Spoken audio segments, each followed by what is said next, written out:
քամու հետ աղմուկից աշնացանք, այսինքն քամու հետևանքով ճյուղն ընկել էր տանիքի վրա, դուրս եկանք, որ այս իրավիճակն է, ծառը ճեղքված է ամբողջությամբ, հիմքից է ճեղքված եւ դեպի վերև բարձրանալով պես ճեղքված է,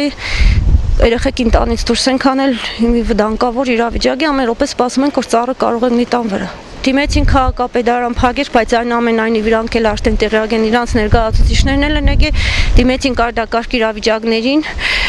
նախարար վարչությանը էլի ներկայացուցիչներ եկան, բացի մի այս պահին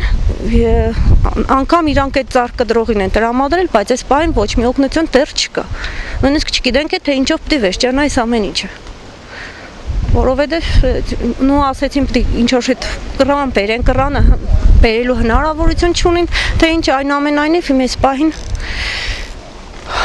ոչ օգնության հնարավորություն ունենք, ոչ էլ հույս ունենք, որ կարող են ինչ-որ ձևով այս ամեն ինչից տակից դուրս գալ, հաղթահարենք, չգիտեմ ինչ պիտի լինի։